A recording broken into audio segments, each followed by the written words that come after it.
next need is really it's a serious need. Okay. You must have this in your marriage as a man. This is something a man needs. It may not be that important to women because the woman's need is here, right? Okay. But this is important to us. It is so important that it is how we were made up.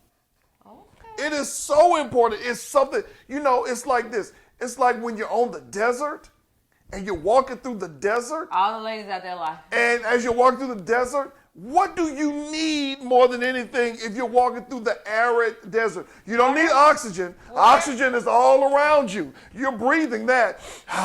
Right? So what do you need when you're on that desert, honey? Water? You need water. Okay. This right here is water to a marriage. A man has to have it. It's how we were made up. A man has to have sex. He has to have that. That is a huge part of the puzzle. It really is. It's really important to us. It's important, man. It's important. Can I jump in for a second because We ain't got to the women yet. I'm talking about these men out there who's trying to get their wife to understand. Listen, baby. I am attracted to you. And you alone. Baby, you do it for me. And when you put him on a diet plan, and when you put him on a ration plan, and you're rationing it out, oh man, a lot of things begin to rise up in that man. Number one is rejection. Okay. And he begins to feel rejected. And when a man feels rejected, that is like one of the lowest things he can feel. And he will begin to look for that void to be filled. I'm getting too ahead of myself. Because the man needs sex. Can I say something that I just had this thought, and you tell me if I'm incorrect, because I'm not a man. I don't know.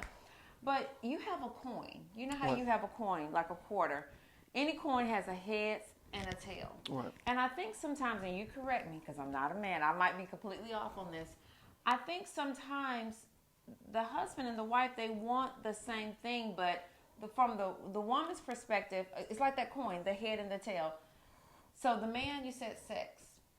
For the woman, it's affectionate. And affection, Right. and you correct me, I really believe that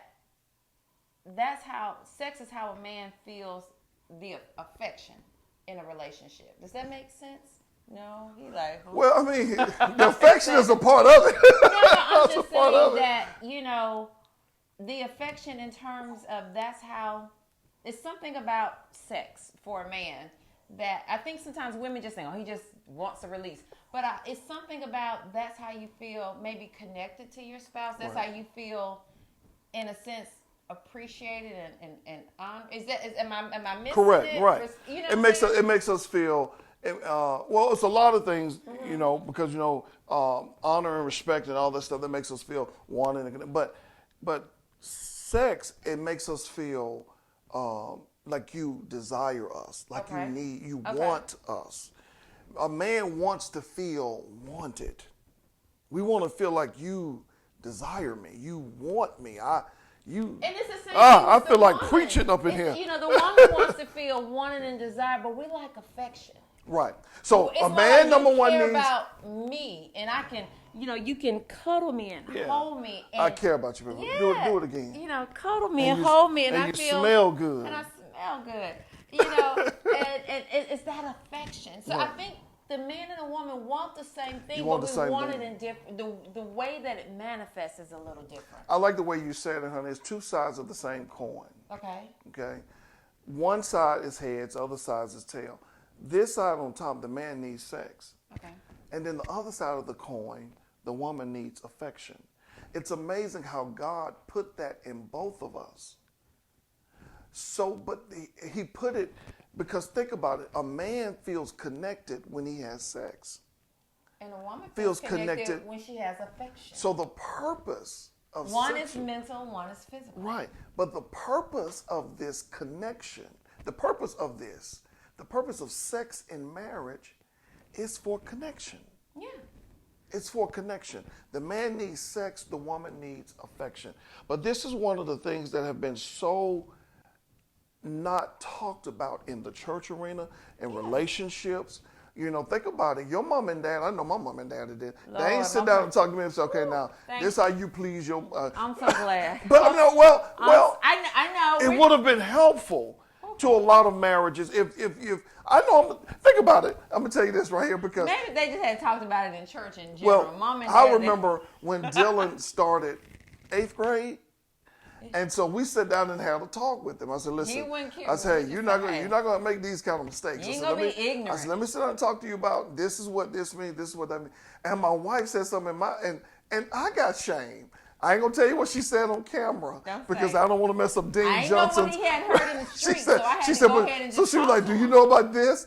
And when she said it, I was like, "How do you know about that?" Wait a minute. But what it was, I felt shame. I felt like, oh my God. But you know what? Here's the thing. Here's the powerful thing about it.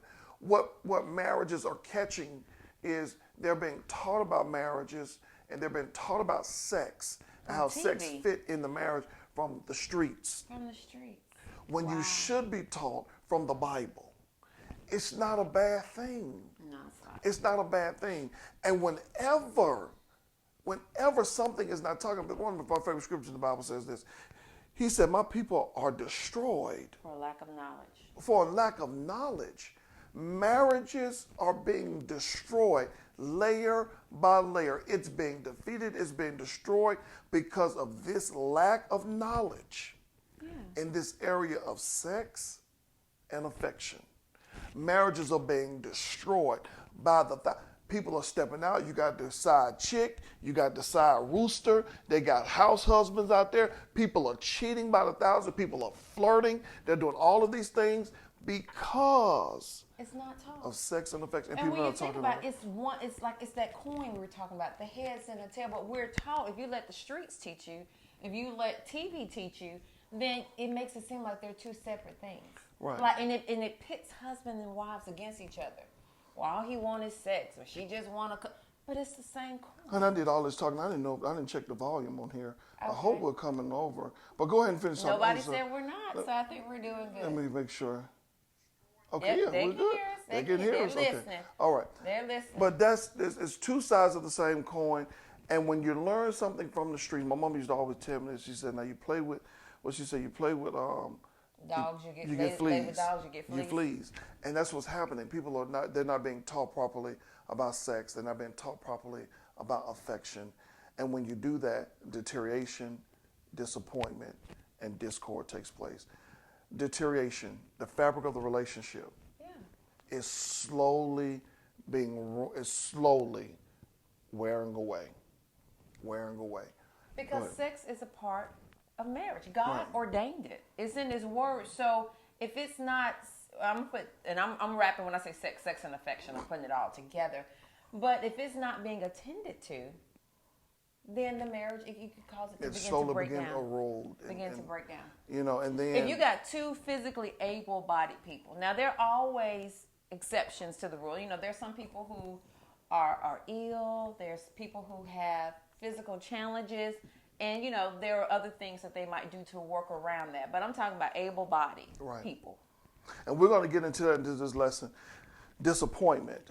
You become disappointed in your spouse. Yeah, you get disappointed if your needs aren't being met, and then if you are allowing TV in the streets to teach you, you'll be disappointed.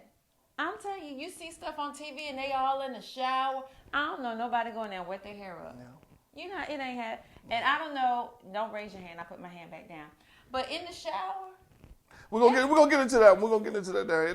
You're disappointed. It's cold in the back of the shower. Anybody and then the third one is discord. Discord. Yeah. Stop. Listen, wife.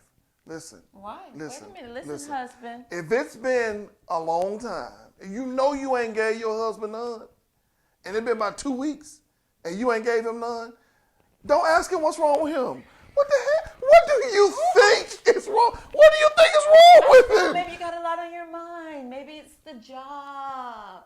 Maybe No. it's the economy. No, don't. Maybe it's politics. In the earlier parts of our marriage, I used to be like, you don't know what's wrong with it? Men can exaggerate. So can I tell him, my husband quick to throw out that it's been this many days. It's been this many weeks. I have a so calendar. I keep my own calendar. So because I said, no, that's a lie. It's been this long. I said, no, it hasn't because I wrote no. Okay, that's an aside. That's an aside. Sometimes you have to just God has delivered us. But we you have to go and put the enemy in check when because you should keep score in marriage. But I was keeping score. He was keeping score, so I said I could score. But all of this discord and unhappiness and contention Yeah. is going on in the marriage. And let me tell you something: where that void is, the enemy will fill that void. You gotta be If he careful know about that there's that void, they're not talking about sex, they're not even having sex, they're not touching each other. The enemy is watching your bedroom. Wow. I'm telling you, he's watching your bedroom, and he's looking at that bedroom. And orchestrating stuff. I really believe that. I was talking to a guy, not Jonathan Carr, who was talking earlier this week, but I was talking to another gentleman, and I was talking to him, and I said, man, 70% of marriages now are cheating. Wow. I said, what are they? Why are they cheating? I said, because I don't understand that. Like, why would you cheat? If you get, and then as I was talking, I began to think about it. If you're not getting that void filled, if that's your need, think about it. You're on the desert. I told you, that's the analogy I gave you at the beginning. Sex is like water on the desert. And affection. It's like water on the desert for her. And if you are not receiving that, and here's the person, now listen, you and your spouse, y'all walking on the desert. She got a cooler of water. A cooler. She's carrying this cooler. I won't let you get a sip. You like, let me get some water. No, I'm gonna hold my water. But then you look over here, and Bukisha got a water fountain. She like, come what may. No. From day to day. But she said, come. Listen, if you're not getting the water, it's the same thing. Let's go back to the man. Your wife has a need for affection. That is talking. That is hugging. That is we're going to talk about what affection is. That's non-sexual touching. That's rubbing her back and rubbing her ears and talking Let her lay in your arms. Let her lay in your arms. She has a need for that. That's your cooler. You got a cooler of water. You see her, she's thirsty. Dry mouth, when that spit right there in the corner, that kind of dry. That real deep dry mouth. And she needs that water, and you tell me, no, I'm gonna hold this water. Boy, that joker in the next cubicle, he gonna shower her with compliments. He gonna give her everything because he sees the void. The enemy will see the void. In this teaching, we're gonna, like I said, we may go 2 weeks. So we're gonna talk about the myths about sex. We'll get into that probably next week. And then we'll talk about some different things. So we're just going to talk about some few little points because I know we only got about 10 minutes left. Okay. I said it a little early. We got about 10 minutes left. Okay. So you want to go and get off into some of these. You want to read the first one, then we can get started. Which one are you talking about? Number one. Oh, I got this from a guy. Okay. And this was very important. He said, the goals of a satisfying sexual relationship is understanding your spouse's unique needs and committing yourself to meeting that need.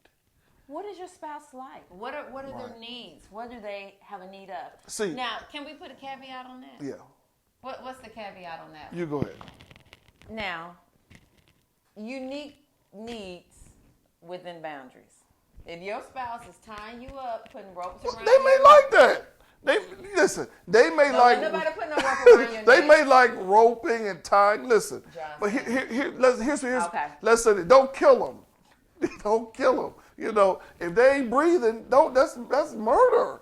Don't do that. Unique now. needs between you and your spouse. And if that's they the point. talking about inviting other people, you got to keep it in boundaries. Right. Now. Right. Now, and I say that and I'm sure it's nobody listening to the broadcast, but no, It probably is. It might be. It might be. You have some people that will take that and say, well, my need is I like, multiple partners. people, or I like animals involved, or I like ropes and guns.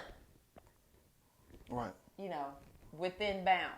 Because everything that we teach is from the Bible. The Bible says this marriage is honorable above all. And it says the bedroom is undefiled. So what the word is saying there in that particular text is that when you become together as husband and wife, your bedroom is blessed. It is sacred. It is undefiled. It's pure. What he's saying is don't defile it. Don't defile it. And how do you defile it? Well, here's what the word says, where he says, the goals of a satisfied sexual relationship is understanding your spouse's unique needs. How do I understand my spouse's unique needs? I had to tell a friend of mine this. Number one, you got to understand that your spouse is not a mind reader. You got to talk to them. This was one of the biggest hurdles we had to overcome. I was thinking that she's just supposed to know what I like. And she was saying, well, he's just supposed to know what I like. No. I'm surprised you ain't going to tell him. So what's 1%? So what do you I got a story for you. Yeah. So I kept saying, she's just supposed to know what I like, So here we are, hanging trying to hang out and have a good time. Out. And my wife took her tongue and stuck it in my ear. It was not my tongue. I blew in your ear. And she licked I did not. my ear. No, I blew in his ear. No, she licked it first. That's the wrong story. Then she blew. And so when she blew, my ear was wet from spit. And then she dried the spit. I did not. With her blowing in my ear. Oh my God. You know what? That was like this live. That was like trauma. I needed counseling out there. No, I'm just joking. Well, what I'm saying is, I don't know where she got that from. But going back to the bedroom being undefiled. Seems right? like a good idea. Seemed like a good idea. But she never came to me and said, honey, do you like spit on your ears? Was not. Do you like me to spit in your I ear just and then blow the spit dry? I just blew. That was it. I did not spit in your ear. I messed up. I watched this movie called How Stella Got Her Groove Back. And in the movie Stella Got Her Groove Back, they were in the shower, Winnie and Stella, Winnie and Stella. I said, well, man, me and my wife, we're going to get in the shower. You'll break your neck in that shower. Man, I got in the shower, and that turned into an argument between her. Because my wife... I like hot water. My wife liked the water where... I don't like it real hot. I don't know. That water was so hot. I said, I can't. And then I had to stand in the back. And then we had to move to... I said, listen. By the time... I get water under my shower cap, because you know I was going to have on a shower cap. This she had a shower cap on. Now, in the movie, Stella didn't have a shower cap on. Stella didn't have to go to work. See, I was going to have a shower cap on. So we end up fussing and arguing in the shower.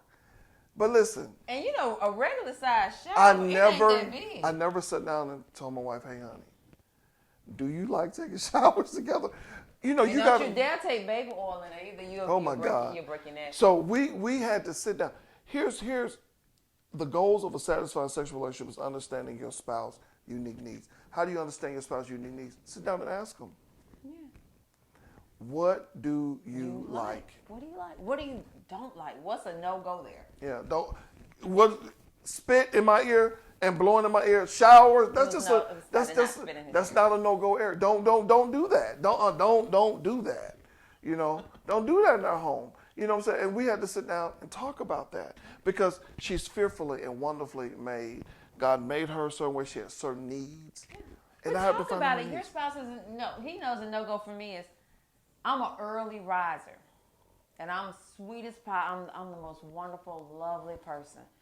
But one thing I cannot stand, especially if it's once I go to sleep, don't you dare wake Don't me you up. dare. And see, you will not get what you was asking for. Don't. Once she go into that realm, that realm sleep with your eyes moving back and forth. You're going to get something else. You're going to get something else. I had to learn. Now I know, don't wake her up. Don't do that. The best thing to do. Don't tug on my clothes. Don't do that. Don't do any of that. Don't bother. We understand that we now, we're 21 years in, we understand now our unique needs between each other because we sat down and we talked about it. You got to talk about what